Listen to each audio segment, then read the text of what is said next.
boa noite. Eu sou a Karina Cardoso. Começa agora mais um EBC no Ar, ao vivo aqui pela TV Brasil, trazendo, você já sabe, né? A nossa programação da Empresa Brasil de Comunicação.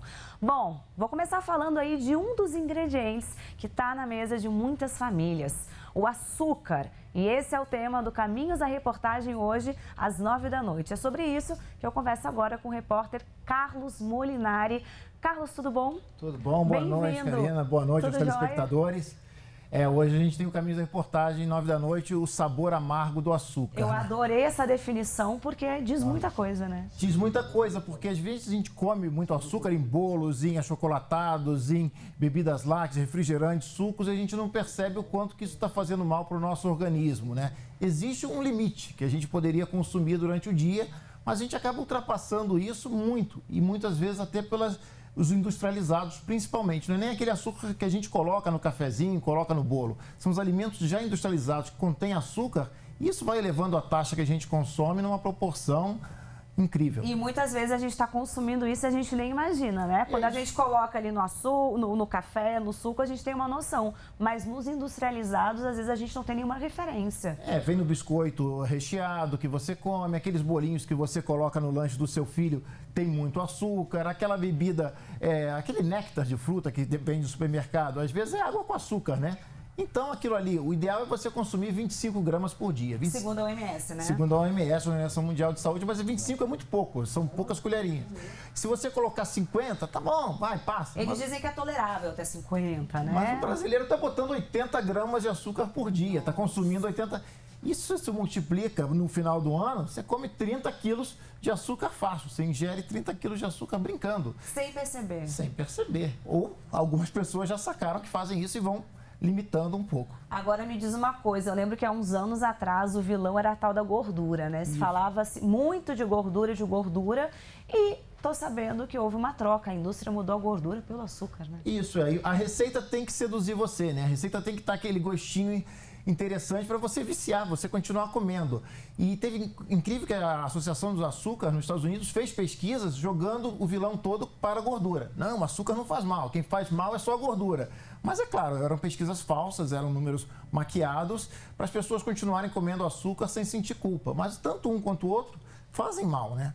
Me diz uma coisa, o Caminhos da Reportagem vai falar sobre isso hoje. Você fez uma super reportagem aí, pesquisou, entrou de cabeça nesse tema. Mudou os seus hábitos alimentares? Mudou mais na época da gravação. Agora eu já estou esquecendo um pouco e já estou comendo mais açúcar. Mas quando a gente estava gravando, entrevistando nutricionistas, entrevistamos a Bela Gil, entrevistamos pacientes, pessoas que têm diabetes, pessoas com cárie. Aí eu me controlei muito, estava muito mais certinho do que agora. Então, já que a gravação já faz um tempo, eu vou te relembrar algumas coisas. A gente vai assistir um VTzinho que vem aí e hoje à noite, às 9 da noite. 9 da noite tem esse especial. Roda o VT aí, vamos ver.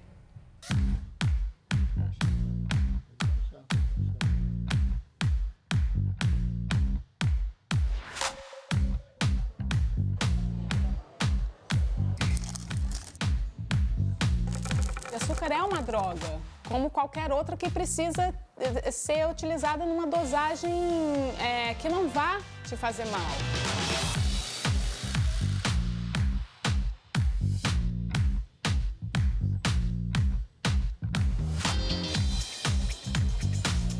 O brasileiro consome mais de 50% a mais do que a recomendação máxima da OMS, então isso é uma coisa que precisa ser vestida necessariamente e tendo em vista todas as fontes alimentares, que incluem o açúcar de adição e inclui também o açúcar que está presente nos alimentos industrializados, que só podem ser retirados se a indústria tirar.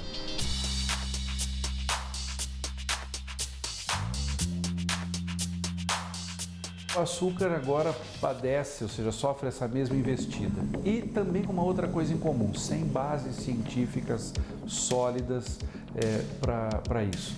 São movimentos que surgem muito mais com caráter ideológico, em geral, do que com evidências da pesquisa.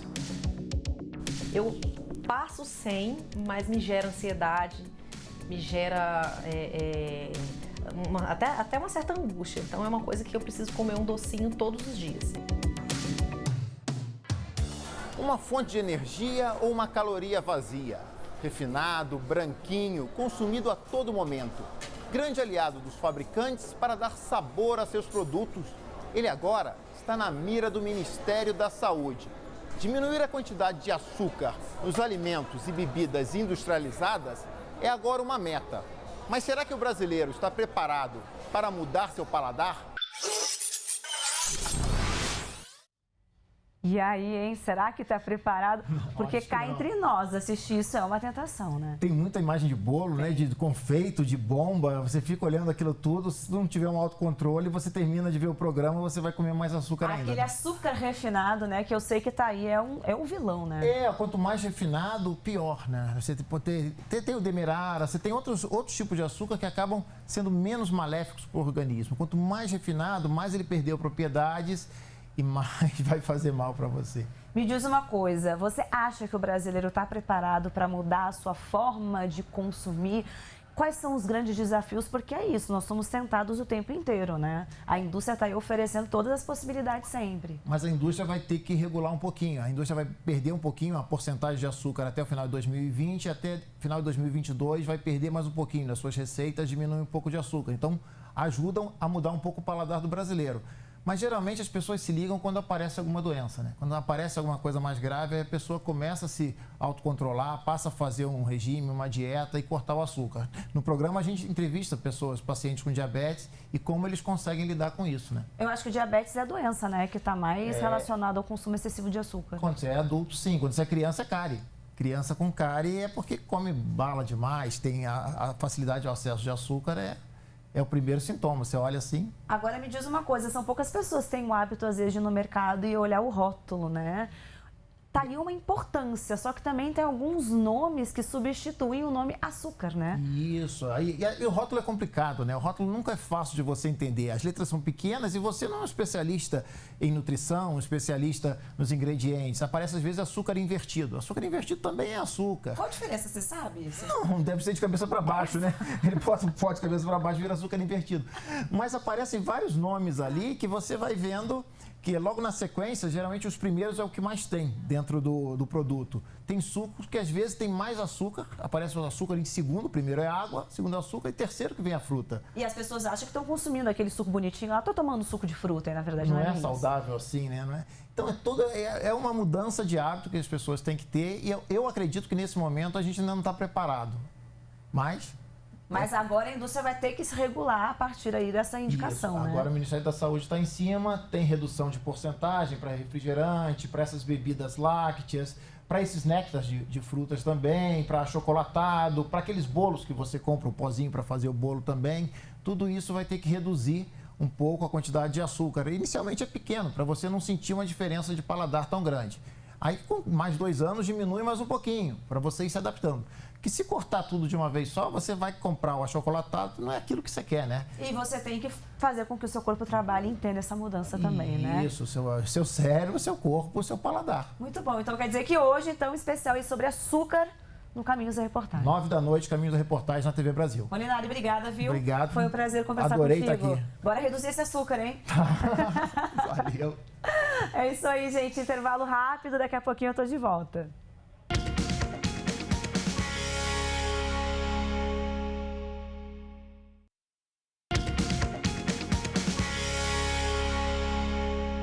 De volta ao vivo com a EBC no ar e, ó, minha gente, hoje tem lançamento de um documentário feito pela TV Brasil e que traz a vida e obra de um dos maiores nomes da música de concerto no país, Heitor Villa-Lobos. E a diretora desse documentário, a Marina Barreto, fala comigo ao vivo também, direto lá do Rio de Janeiro. Marina, boa noite para você. Eu estava aqui imaginando o desafio, né, que foi para você e para toda a equipe pensar um formato para trazer para a telinha aí esse artista que é referência na cultura brasileira. Me conta um pouquinho desse projeto. Ô, Karina, um prazer imenso, né, falar com você hoje. E hoje é um dia muito emocionante, né? São 133 anos do Villa-Lobos e nós estamos com um projeto, um documentário totalmente inédito, né? Que nós estamos homenageando os poetas do Villa-Lobos. Na realidade, Villa-Lobos teve 50 parceiros, mais ou menos, né? E escolhemos os 5 mais representativos, que mais fizeram parceria com eles, né? que foi o Carlos Drummond de Andrade, foi Dora Vasconcelos, foi Dante Milano, Manuel Bandeira e Mário de Andrade. E eles, sim, foram os poetas que mais parceria tiveram com Villa-Lobos. E é inédito, segundo o Marcelo Rodolfo, do Museu Villa-Lobos, né? Nunca ninguém fez. É uma singela homenagem, porque todos gostam das músicas, né, do Villa-Lobos, mas são poucos que conhecem realmente os poetas parceiros do Villa-Lobos. Pois é, Marina, eu acho tão interessante, né? Porque quando a gente fala de música clássica, a gente tem ideia de algo que é tão elitizado, que as pessoas têm pouco conhecimento, mas a gente vê hoje uma tendência, né? Inclusive do mundo, aqui em Brasília, a Orquestra Sinfônica, por exemplo, do Teatro Nacional, tem um projeto muito legal de trazer músicas clássicos do cinema para o som de orquestra. E vocês conseguiram ter essa sacada muito legal, né? Da música com a poesia, que dá ali uma combinação bonita, né? Perfeita, quando a gente pensa sobretudo em Heitor Villa-Lobos. Exatamente, né? A gente tem que tentar cada vez mais, né, derrubar essa barreira do erudito e do popular, né? E eu acho que a música, quando é boa, ela é universal e não tem classificação, né? Nós tentamos, nesse documentário, mostrar justamente isso. Um Villa-Lobos que bebeu nessa fonte aqui da Lapa, né? Bebeu com as serestas, com os choros. É isso que a gente quis mostrar. Ele morou aqui perto, ainda tem, assim, uma divergência se ele nasceu na Rua Ipiranga ou na Bento Lisboa, mas cedinho ele veio aqui para Lapa e, junto com esses poetas, né, que eles participavam muito de encontros aqui na Lapa, na Cinelândia, né, eles construíram a história da nossa cultura através da arte, através da música, da poesia. Isso tudo é um único universo. É verdade, com certeza faz parte aí dessa cultura brasileira. A gente tem aí um VTzinho, então, que vai entrar no clima do que vai rolar logo mais hoje às 10h30 da noite. Vamos assistir.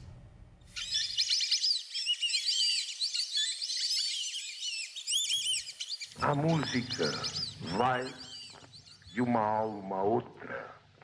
Os pássaros conversam pela música. Eles têm coração.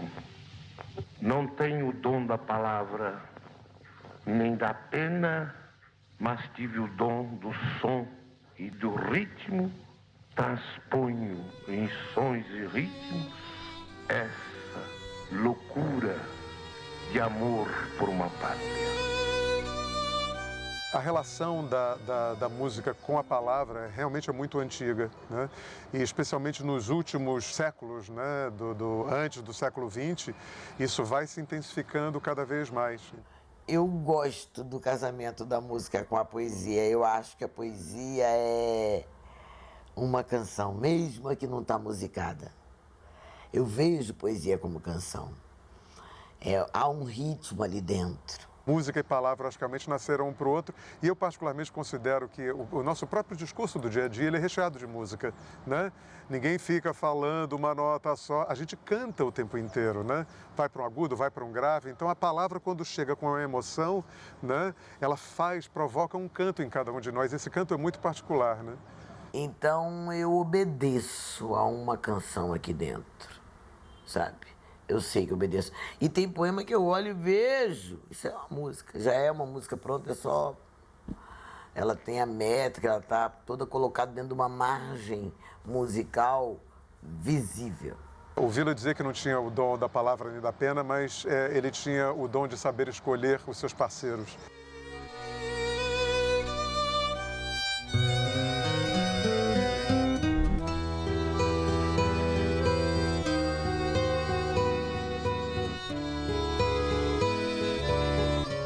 Dora foi na verdade, a grande, digamos, a grande mulher do Villa-Lobos na vida artística, né? A pouca poesia que eu provei dela, fiquei inebriado. Teve coisas que doeu meu coração, que eu quase chorei.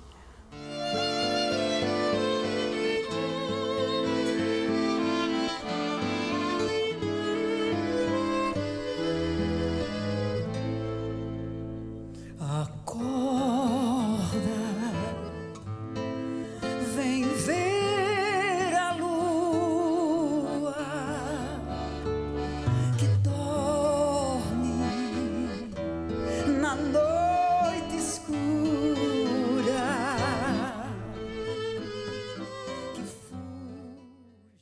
Tá aí, que coisa linda. Marina, me diz uma coisa, como é que foi para você estar também à frente desse projeto, dirigindo? A gente viu depoimentos aí falando da emoção, né, que as pessoas têm quando pensam na obra, na vida aí do Heitor Villa-Lobos. E para você, como é que foi isso, hein? Me traz alguma impressão dos bastidores, algo que realmente te tocou. Me tocou muito, foi uma grande família que eu conquistei, né? O trio Iroko, com a Carla Rincon, com a Elodie, com o Marcelo Caldi, eles deram de presente todos os arranjos das músicas, né? Os 5 grandes cantores, Elba Ramalho, Clarice Grova, Fernando Portari, Júlia Vargas e Marcos Sacramento, eles vieram com um amor ímpar para esse projeto, né? Todos abraçando essa causa dessa união da música com a poesia. Elisa Lucinda foi assim o máximo, né? Ela mostrou para todos, né, que qualquer pessoa que esteja falando, ela está cantando, né? Ninguém canta numa nota só, como o Marcelo Rodolfo falou.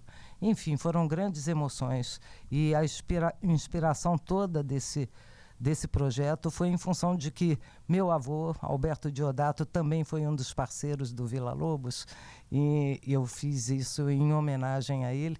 Ele só fez uma música, mas foi pensando nele que eu fiz também os parceiros do Villa-Lobos, e que todo o Brasil, né, saiba que quando estão tocando uma música da Dora Vasconcelos, né,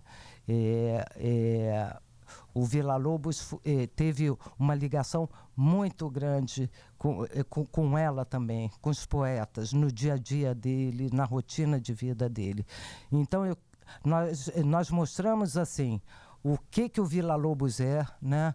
As raízes dele, e mostramos a ligação dele com os poetas dele. E queria agradecer aqui muitíssimo o João Portinari, porque ele emprestou para a gente os quadros do Portinari. Portinari também era um poeta, ele pintou todos os quadros dos poetas. Que lindo. Marina, muito obrigada, viu? E que linda homenagem que você fez ao seu avô, ao Villa-Lobos, e essa referência ao Portinari também, engrandecendo ainda mais essa obra. Muito obrigada, bom trabalho. E hoje, gente, então, Poetas do Villa, logo mais às 10h30 da noite. Intervalo rapidinho, daqui a pouquinho eu tô de volta.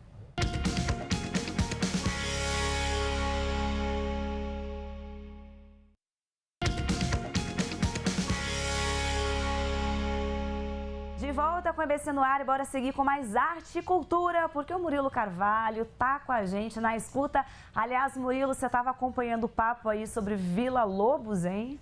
Estava acompanhando o papo sobre Villa-Lobos. Boa noite para você, Karina, para todo mundo que acompanha a gente. Quero aproveitar que a gente tem essa super atração especial hoje à noite aqui na nossa TV Brasil, né? Para trazer uma dica para todo o pessoal. Olha só, dá um Google, procura lá EBC Villa-Lobos, Alma Brasileira. Esse é um especial multimídia que foi montado pela equipe de multimídia da Empresa Brasil de Comunicação, do qual eu tive a oportunidade de ser o roteirista da Rádio Villa, que foi um pequeno programa de rádio, um pequeno nada, tem 2 horas de duração, mas é um programa de rádio com as obras de Villa-Lobos interpretadas por outros artistas. Então é Villa-Lobos, Alma Brasileira. Esse especial é super legal, ele tem várias curiosidades sobre a vida e a obra do Heitor Villa-Lobos, que hoje, né, é o aniversário de nascimento dele, por isso a gente comemora em 5 de março o Dia Nacional da Música Clássica, e ele é pilar fundamental para a cultura brasileira mesmo, né? Ele é aquele que,